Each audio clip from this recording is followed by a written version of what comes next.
Now, I've got to say, I don't currently know how far the police were involved in the following report, as the information so far is limited. However, a full investigation has been called for into how a housing association failed to respond to tenants' concerns about a neighbour who appears to have been dead in her flat for more than 2 years. The woman's body was found after neighbours complained about a balcony door banging during the recent storms we've had.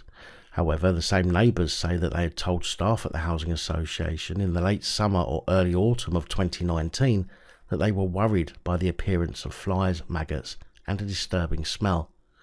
It was said that a housing association employee visited the block and simply opened some windows but brushed off tenants' complaints by saying the housing association doesn't deal with flies and maggots, it was an issue for pest control. Other neighbours say they had to try to prevent the smell coming into their flats by blocking the sills around their own front doors. One tenant said, "We called them many times. It's shocking that our complaints were handled so badly and that no one listened to us." The victim has not been named formally, but local media reported that her name was Sheila Seleoane. Police said her death was being treated as unexplained but not suspicious. Harriet Harmon, Labour MP for Camberwell and Peckham in South London, said, "You would like to think that this kind of thing wouldn't happen in a block of flats in a busy part of London. It is shocking, awful for the neighbours and for the woman's relatives.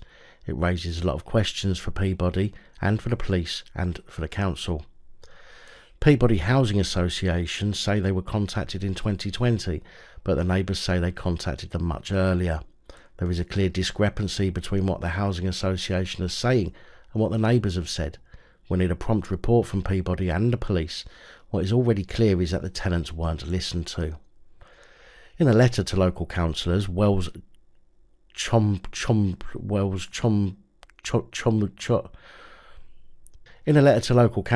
Peabody's Assistant Director of Resident Services for the South Region wrote, "We are fully investigating what happened. From our initial search, our neighbourhood manager visited when concerns were first raised by the neighbours.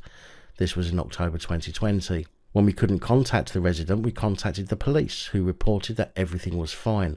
The case was then closed. We made several other attempts to call, visit and contact the resident throughout the 2 years. This is a desperately sad situation and we understand that people want answers. Our early inquiries show that we treated residents' concerns extremely seriously when they were reported to us. We made repeated attempts to contact Ms. Seleoane and called the police to raise concerns for her welfare in 2020.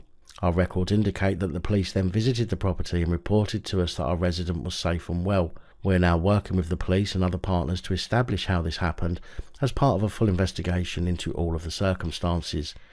We need to understand what went wrong so this can never happen again."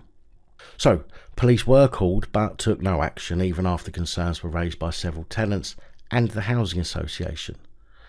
Now obviously we don't know the timeline of events just yet and whether the smell was noticeable in the hallways at the time that the police attended, but if this happened in 2020 and the residents claim to have smelt the decomposing body in 2019, then I find it extremely hard to believe that police failed to notice. As for the housing association, how they simply ignored the fact they couldn't get in touch with a woman for 2 years and thought everything was okay is simply astonishing. Personally, I hope answers are forthcoming for the woman's family, if she had any, but then, if she did have family, why didn't any of them notice something was amiss?